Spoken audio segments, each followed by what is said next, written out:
Costa. Diyan kami nagkakape minsan. Ayan ang Matalan.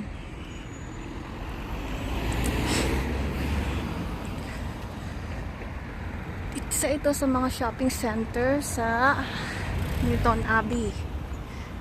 Aside from Abbey Center. Yan ang Tikemax. Para rin yan TJ Maxx yata sa Amerika. Parang ganon. Oops, may tatawid. Tawid tayo. Ewan ko lang kung 60% daw everyday. Yan. Nisipon ako.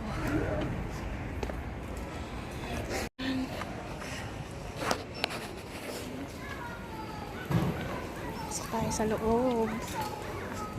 Ang ganda naman ito. Oh. Kano siya? Ayan ang presyo.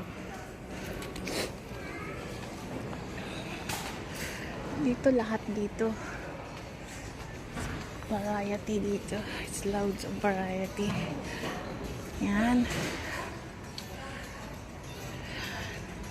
Mga Christmas decor. Christmas tree. Ba't ibang klaseng unan. Yan. Season Christmas decors. Ayan, may mga carpets din. Merong 199 at merong 14. Siguro ano lang to, doormat.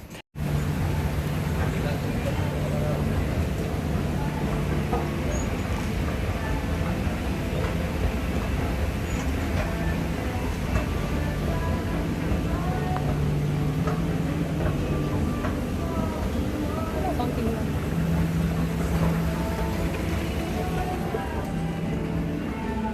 Dali lang tart. 9 lang to eh. Fitted.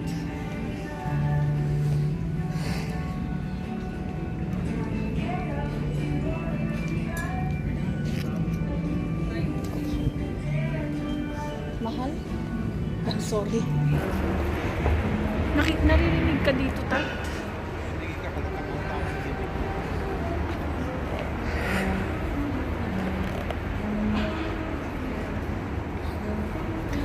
They changed the name, oh. Doon tayo sa, ano, tart bukas ng, ano, Christmas, ano, sa ano. Parang may laman ng Christmas market.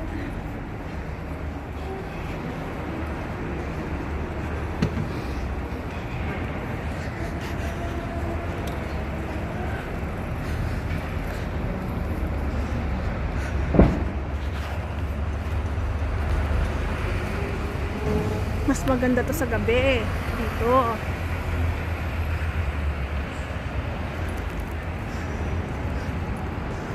Uy.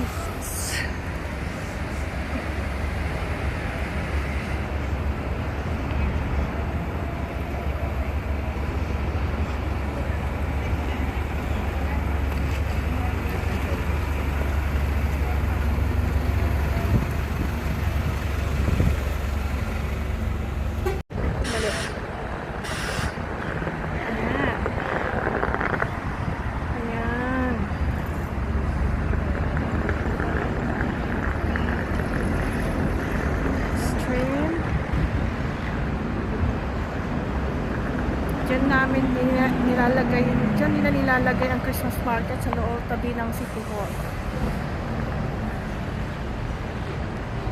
And Belfast.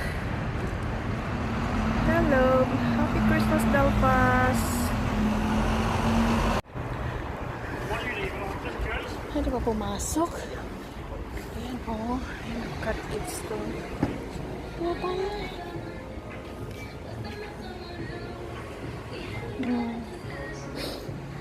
Wala silang sale.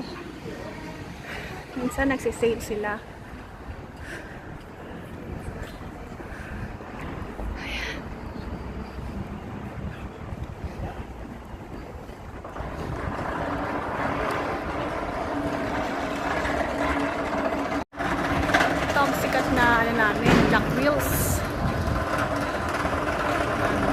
yan. Sikat dito yan. Mayroon silang sale. Diba? 30% off. Tart, gusto mo to? Tart, gusto mo to? 34. 34.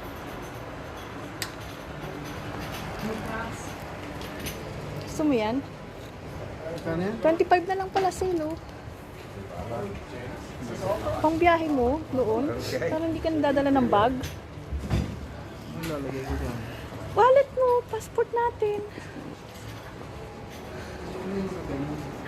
Ayun nga. Oo, pwede mo siyang i-ano sa... You, John Fitzgerald Kennedy, do solemnly swear I, John Fitzgerald Kennedy, do solemnly swear that you will faithfully execute the office of President of the United States that I will faithfully execute the office of President of the United States and will, to the best of your ability, and will, to the best of my ability, preserve, protect, and defend the Constitution of the United States. preserve, protect, and defend the Constitution of the United States. So help you God. So help me God.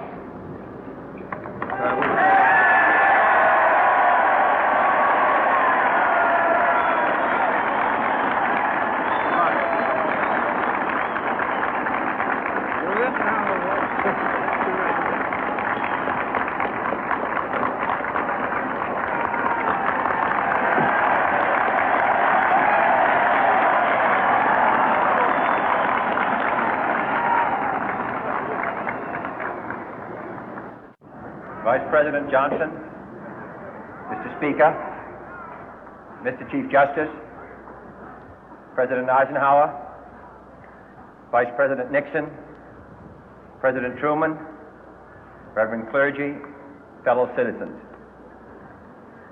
We observe today not a victory of party, but a celebration of freedom, symbolizing an end as well as a beginning, signifying renewal as well as change.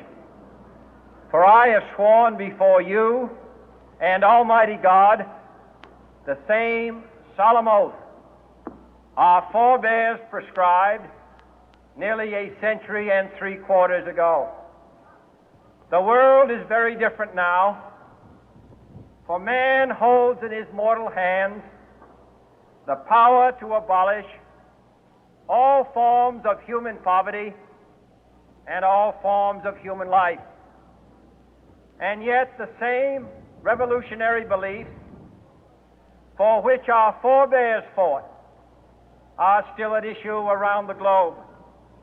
The belief that the rights of man come not from the generosity of the state, but from the hand of God.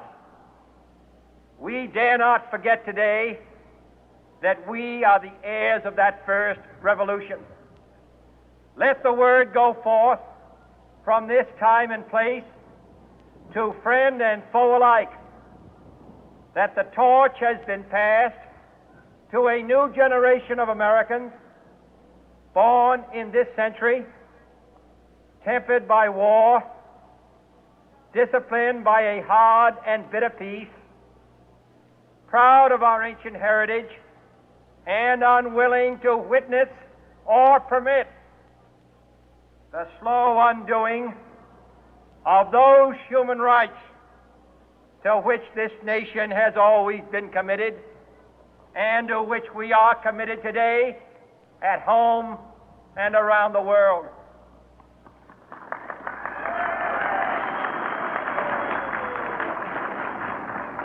Let every nation know, whether it wishes us well or ill, that we shall pay any price, bear any burden, meet any hardship, support any friend, oppose any foe to assure the survival and the success of liberty.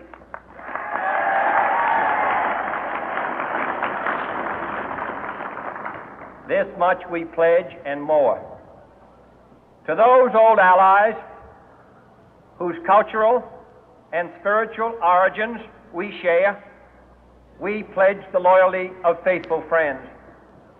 United, there is little we cannot do in a host of cooperative ventures. Divided, there is little we can do, for we dare not meet a powerful challenge at odds and split asunder. To those new states whom we welcome to the ranks of the free, we pledge our word that one form of colonial control shall not have passed away, merely to be replaced by a far more iron tyranny. We shall not always expect to find them supporting our view, but we shall always hope to find them strongly supporting their own freedom, and to remember that in the past, those who foolishly sought power by riding the back of the tiger ended up inside.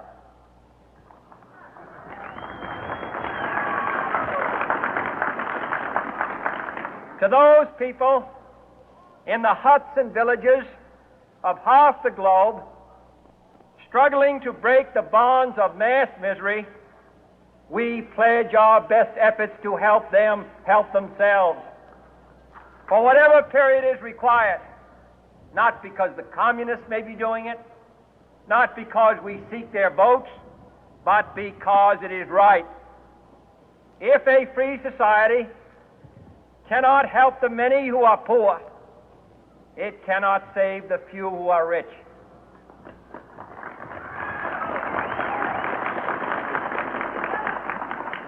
To our sister republics south of our border, we offer a special pledge to convert our good words into good deeds, in a new alliance for progress, to assist free men and free governments in casting off the chains of poverty. But this peaceful revolution of hope cannot become the prey of hostile powers. Let all our neighbors know that we shall join with them to oppose aggression or subversion anywhere in the Americas. And let every other power know that this hemisphere intends to remain the master of its own house.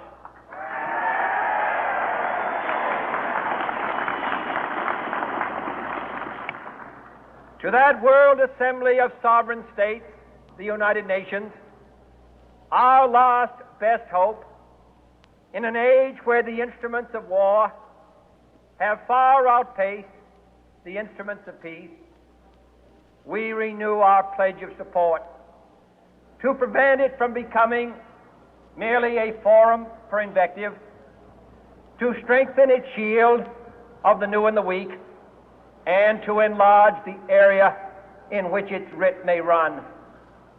Finally, to those nations who would make themselves our adversary, we offer not a pledge, but a request that both sides begin anew the quest for peace. Before the dark powers of destruction, unleashed by science, engulf all humanity in planned or accidental self-destruction, we dare not tempt them with weakness, for only when our arms are sufficient beyond doubt can we be certain beyond doubt that they will never be employed. But neither can two great and powerful groups of nations take comfort from our present course, both sides overburdened by the cost of modern weapons, both rightly alarmed by the steady spread of the deadly atom, yet both racing to alter that uncertain balance of terror that stays the hand of mankind's final war. So let us begin anew, remembering on both sides that civility is not a sign of weakness, and sincerity is always subject to proof.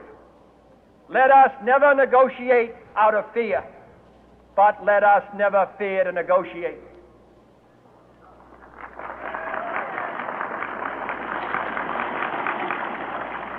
Let both sides explore what problems unite us instead of belaboring those problems which divide us. Let both sides, for the first time, formulate serious and precise proposals for the inspection and control of arms and bring the absolute power to destroy other nations under the absolute control of all nations.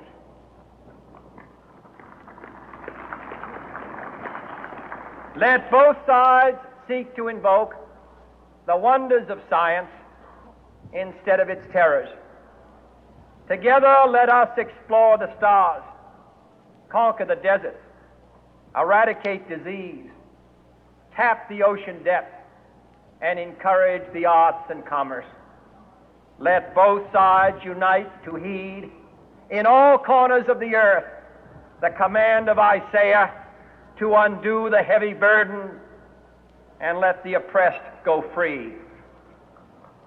And if a beachhead of cooperation may push back the jungle of suspicion, let both sides join in creating a new endeavor, not a new balance of power, but a new world of law, where the strong are just and the weak secure and the peace preserved. All this will not be finished in the first 100 days, nor will it be finished in the first 1,000 days, nor in the life of this administration, nor even perhaps in our lifetime on this planet. But let us begin.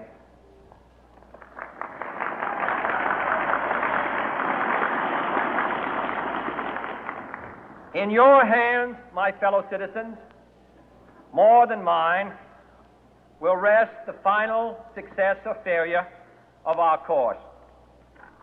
Since this country was founded, each generation of Americans has been summoned to give testimony to its national loyalty. The graves of young Americans who answered the call to service surround the globe.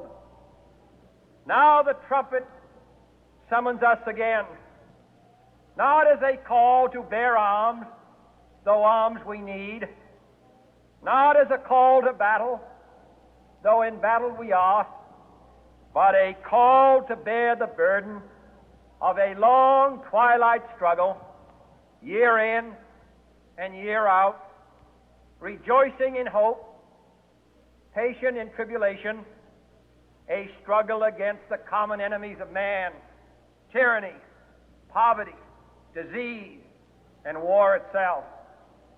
Can we forge against these enemies a grand and global alliance,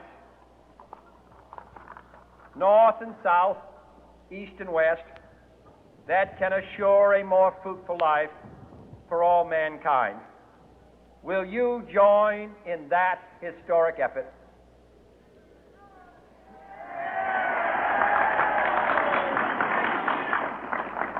In the long history of the world, only a few generations have been granted the role of defending freedom in its hour of maximum danger. I do not shrink from this responsibility. I welcome it.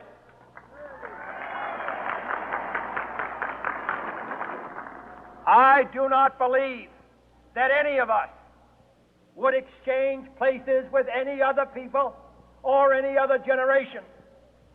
The energy, the faith, the devotion which we bring to this endeavor will light our country and all who serve it. And the glow from that fire can truly light the world. And so, my fellow Americans, ask not what your country can do for you, ask what you can do for your country.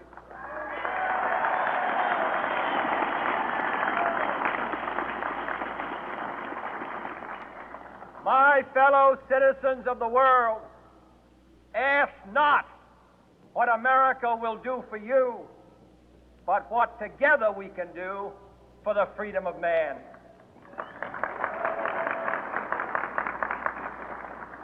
Finally, whether you are citizens of America or citizens of the world, ask of us here the same high standards of strength and sacrifice which we ask of you. With a good conscience, our only sure reward, with history the final judge of our deeds, let us go forth to lead the land we love, asking His blessing and His help, but knowing that here on earth, God's work must truly be our own.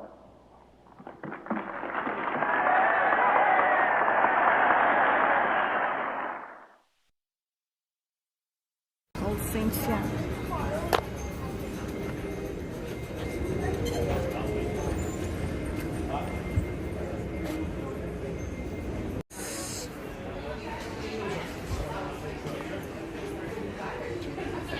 Backpack, Armani, jeans.